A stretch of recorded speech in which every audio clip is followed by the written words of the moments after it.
Bismillahirrahmanirrahim. Assalamu alaikum, dear students. Today we are going to start a new chapter of circulation, the microcirculation and the lymphatic system. Now, what do you understand by microcirculation? It is the part of the circulatory system which comprises of arterioles and capillaries. The most purposeful functions of the circulatory system occur here. It is here at the capillaries that the nutrients are transported to the tissues. And it is here that the excreta or waste products are removed from the tissues. Your microcirculation comprises of around 10 billion capillaries. These amount to a total of 500 to 700 square meters. This area is so huge that it covers around 1/8 surface of a football field. These capillaries are so numerous that no cell within your body is at a distance of more than 20 micrometers from a capillary. यानी कि आपकी body के हर cell के 20 micrometer के अंदर अंदर कोई ना कोई कैपिलरी ज़रूर मौजूद होगी. Now let's have a look at the structure of a capillary and the structure of a capillary wall. In this figure, you can see a typical capillary which can be found anywhere in the body, in many sites, in many organs of the body. And what you need to remember is that a capillary wall is always one cell thick. It has a unicellular endothelial layer. Here you can see an endothelial cell. Here is another endothelial cell and another one and another one. But you'll see that only one layer of endothelial cell makes up the wall. There is no stacking of endothelial cells. You do not see another endothelial cell stacked on this one. So, it is a wall which is made up of single layer of endothelial cells. You can understand this by bringing to your mind an example of a wall. Suppose this is a wall of a well and it is made up of only one layer of bricks. ये एक ऐसी दीवार है जो कि ईंटों की सिर्फ एक लेयर से मिलकर बनी हुई है. So what is the purpose or use of this capillary wall being one cell thick? The use or the advantage of the capillary wall being one cell thick is that it can provide easy pathway or easy diffusion pathway for substances to move between the capillaries and the tissues. This layer of endothelial cells lies upon a basement membrane. This basement membrane provides a support or a scaffold or a bunyad, you can say, for these endothelial cells to lie on. You can see this basement membrane over here in white.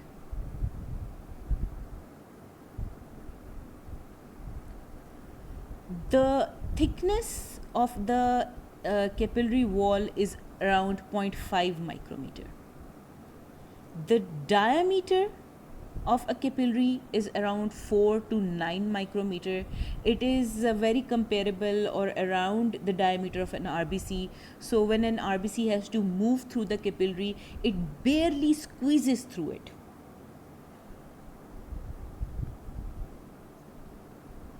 Then between adjacent endothelial cells, there are spaces which are known as slit pores.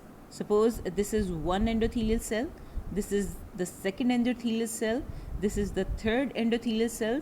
So between these endothelial cells, you can appreciate these slits or pores. These are known as slit pores.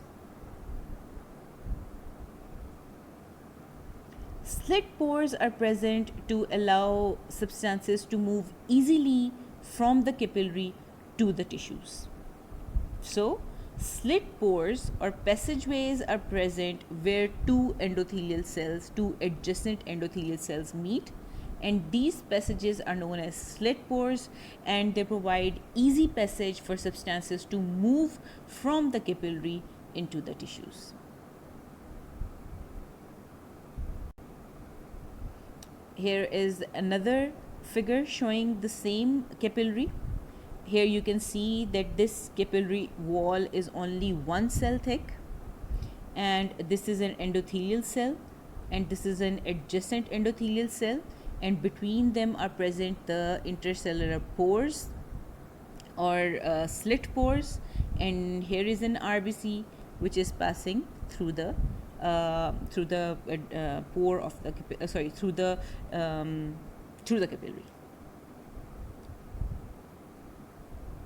Here is another figure. This is an electron microscope figure, and this shows the basement membrane on which the endothelial cell is resting, and within the capillary you can see an erythrocyte, an RBC, and between adjacent endothelial cells you can appreciate a slit pore.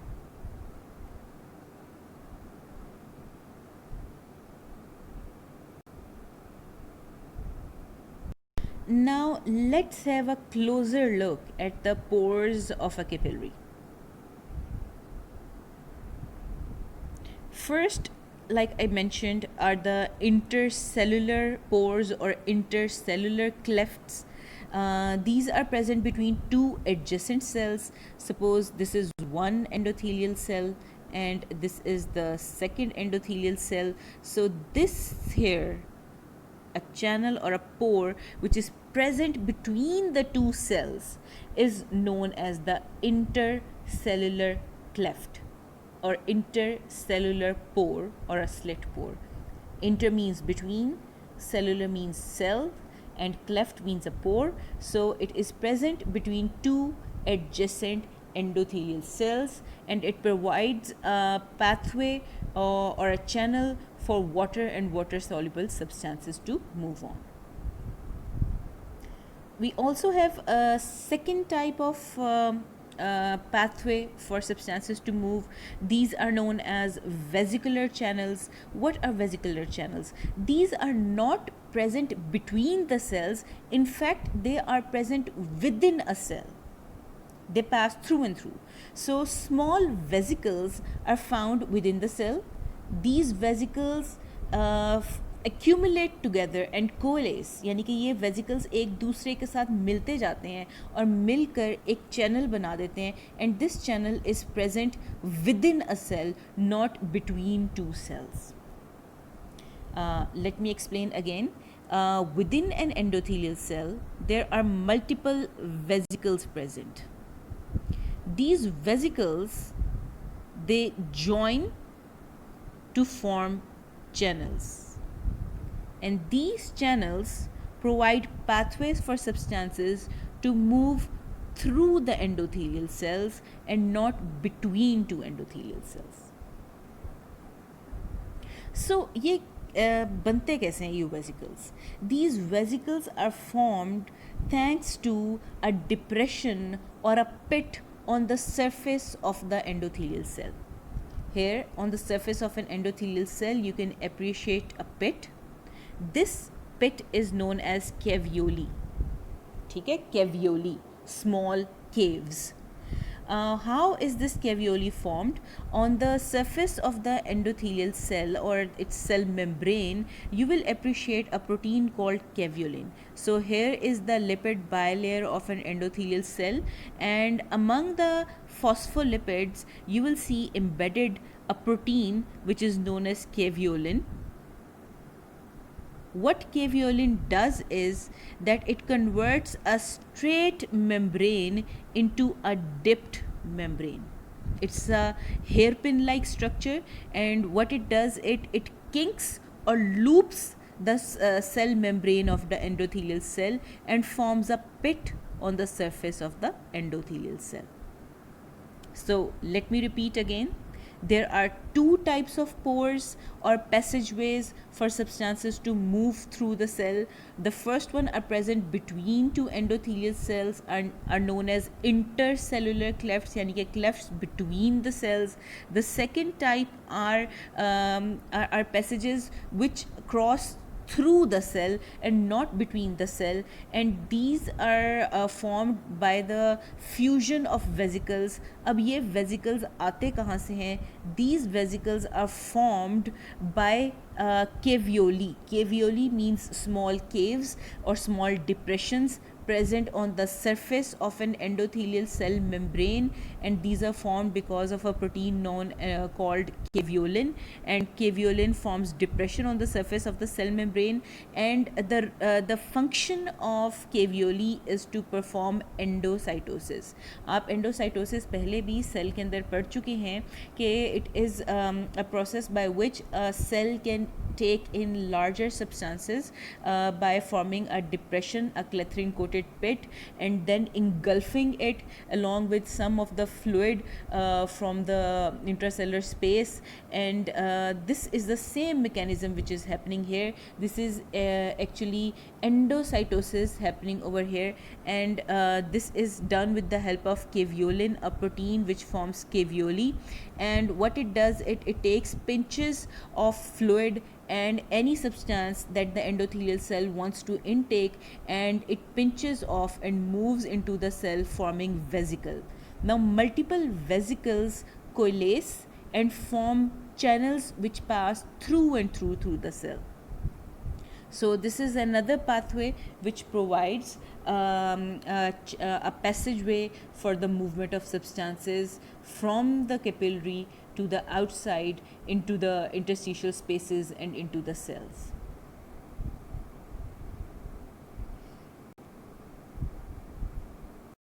Now, pores are not all the same in all organs and in all parts of the body. The pores of the capillaries, the permeability of the capillaries change according to the function of the organ. For example, in brain, these pores are very tight and they form a special barrier between the tissues of the brain and between the capillaries of the brain, and this is known as the blood brain barrier, BBB, blood brain barrier. And what is the function and what is the advantage of these pores being very small and very tight and not allowing many substances to move from the capillaries into the brain? This is because the brain is your headquarters, and you cannot allow anything or any substance or any unwanted drug or chemical to pass from your blood to your brain. So the environment within the brain and the milieu or the environment within the cells of the brain is kept within a very tight range, and we cannot allow any fluctuations here. So for example, if you take a large quantity of acidic juice and there is a lot of acid within your blood, and you cannot allow these hydrogen ions to move into your brain and affect your tissue. So there needs to be a very tight barrier between the brain and between the blood supply of the brain. So the capillaries in the brain have very small pores. The junctions between endothelial cells are very tight, so no unwanted substances can flow from the capillary outside into the interstitial space and into the cells. So the capillaries in the brain form a very tight junctions, and only small molecules and lipid soluble molecules can pass easily. But the case in kidney is completely opposite. As you know, the function of the kidney is to filter all the blood of your body, to filter all the electrolytes present in your body. So the capillaries in your kidney are very porous, and they form small fenestrae, small holes like a sieve. Sieve जो होती है छलनी जिस तरह होती है, जिसमें से काफ़ी बड़े holes होते हैं, and they can allow multiple substances to pass through them. They allow the ions to pass through them. They allow glucose and other substances to pass through them, and ions like sodium and potassium and hydrogen ions. But still, these pores are not big enough to allow proteins to move from your capillaries into the interstitial space. So they are larger The pores are larger as compared to brain and other parts of the body, but they are not as big to allow proteins, which are comparatively larger molecules, to pass from the capillaries of the kidney to the interstitial spaces or into the nephron, or to be filtered. Next comes the GIT, your gastrointestinal tract. The pores in the capillaries of the gastrointestinal tract, your intestines, is intermediate between the kidneys and other parts. It is not as tight as the brain. It is not as leaky as capillaries in the liver. It is somewhere in between. Why is this so? Because whenever you eat something and your digestive tract breaks it down into smaller units of carbohydrates and fats, you need to absorb these substances. So the capillaries which are going to pick up these nutrients from the cells of your gastrointestinal tract need to have large enough pores to allow the movement of these nutrients. Now coming to liver. Liver has the biggest pores in its capillaries. Can you tell me why? If you think about liver, it works as a factory where most of the proteins are made. If the cells of the liver are making proteins for all of your body, especially your plasma proteins, so you need capillaries which have large pores to allow the movement of these proteins from the cells of the liver into the capillaries and into the blood. So the liver has one of the largest pores of capillaries in your circulatory system. There are wide intracellular clefts between two endothelial cells, and the veins are even dilated and form sinusoids, and even the basement membrane is not complete. It is deficient in most parts, so the substances can easily pass through. The basement membrane has large deficiencies or holes in it, so proteins can easily pass through from the cells to the capillaries. In this figure you can see different types of capillaries. In the first one here you can see there are very small slits between the endothelial cells, and it is not very leaky. Then here are fenestrae, which can be seen in the kidney, and as I told you before that the capillaries in the kidney are like sieves, छलनी जैसे कहते हैं, and you can see there are multiple holes present within the endothelial cells, and these holes allow the movement of ions and glucose and other substances from the glomerular capillary or the capillary of the kidney into the nephron. And here you can see sinusoids or the capillaries of the liver, and you can see there are large holes present between the endothelial cells, and even the basement membrane has holes in them, so that the proteins which are being made by the cells of the liver can move into the capillaries through these large poles and can be circulated to different parts of the body. So you must also remember that the flow through the capillaries is not always the same. Suppose if you are at rest, your tissues are at rest, they do not require large amounts of blood. So why waste energy in pumping large amounts of blood to a resting tissue? And it is only going to be cause inefficiency of the whole system. So when any tissue is at rest, the blood supply to the capillaries of those tissues is reduced, and this is done by the sphincters which are present just before the capillaries at the end of metarterioles, and these sphincters constrict and reduce the amount of blood which is entering the capillaries through the metarterioles.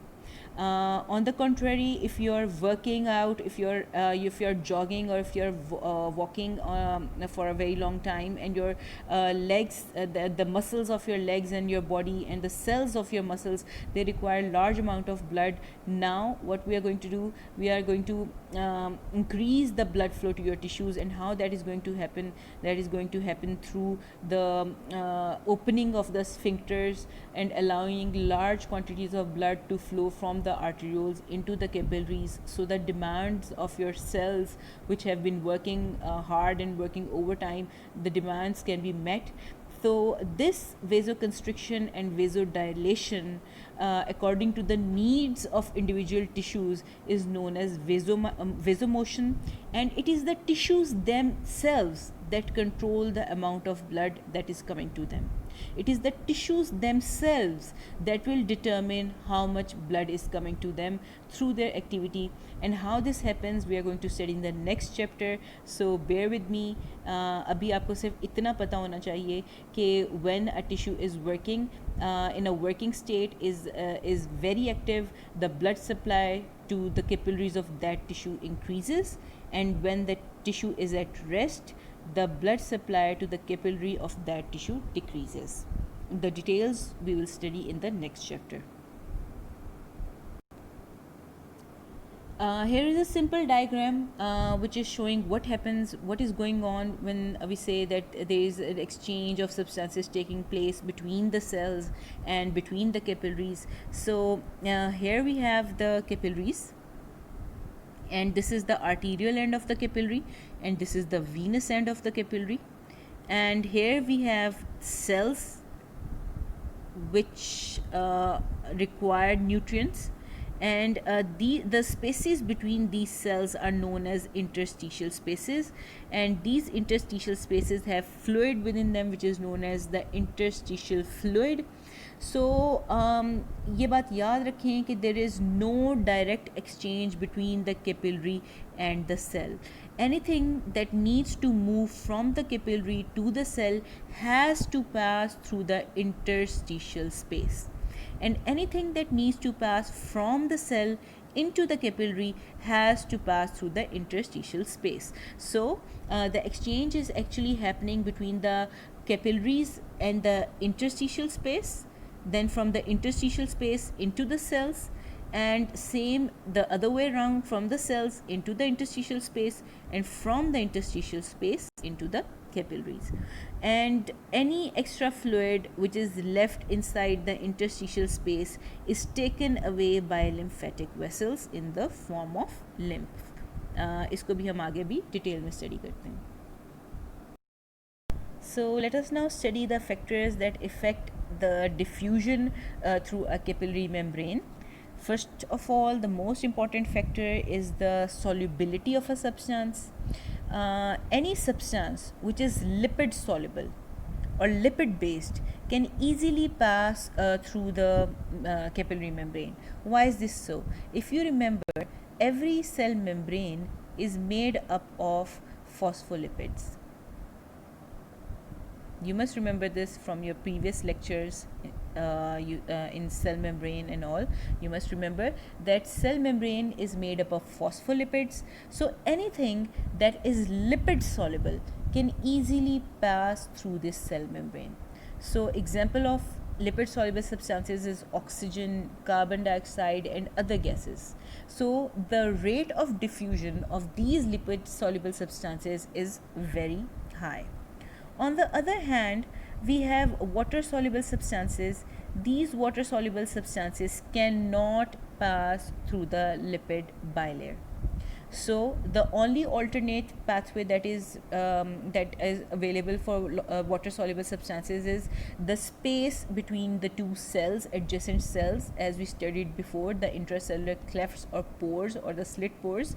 So water flows between the cells through intercellular spaces, and all water soluble substances also move along with water. Another pathway which is available for water soluble substances are protein channels which are embedded in the lipid bilayer, and they can allow water soluble substances to enter into the cell. Another pathway which is also available is endocytosis, for example pinocytosis and phagocytosis. So this is another pathway available for larger substances or water soluble substances. So putting it in a nutshell, substances which are lipid soluble can diffuse more easily as compared to water soluble substances.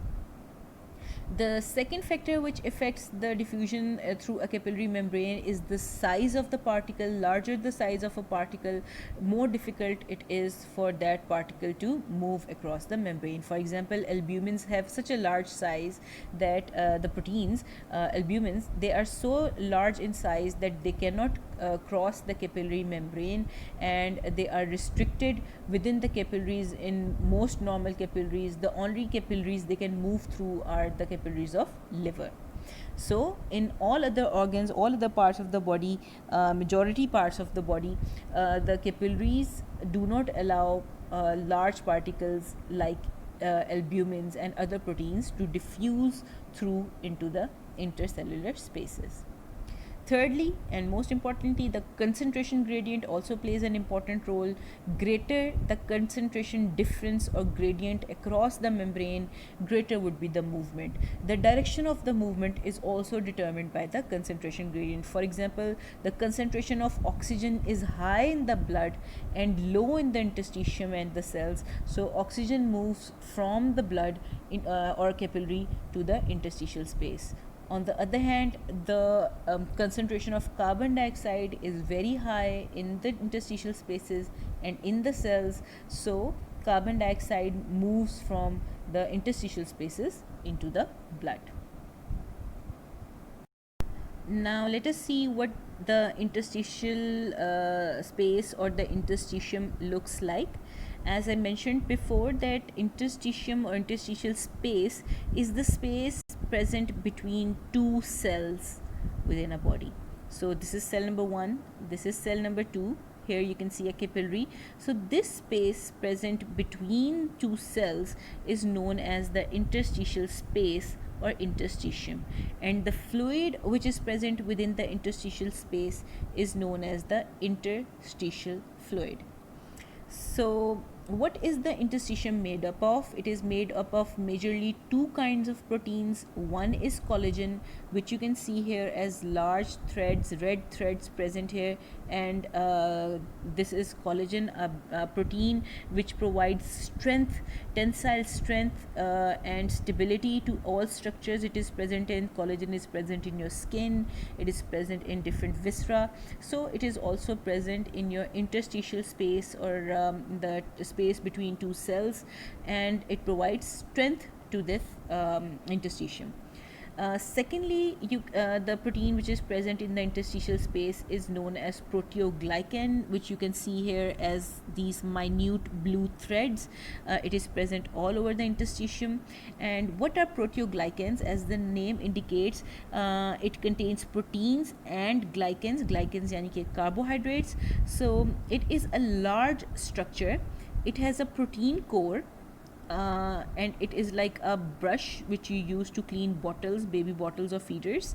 So it has a protein core, और इस protein core के ऊपर there is attached large number of carbohydrate acids such as the hyaluronic acid.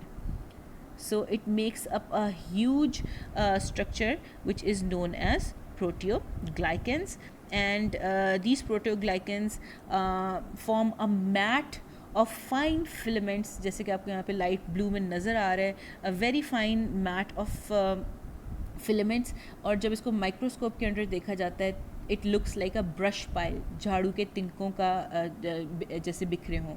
So these proteoglycans play a very important role. They absorb the water which is present between the cells in this interstitial space, and they form a gel-like consistency.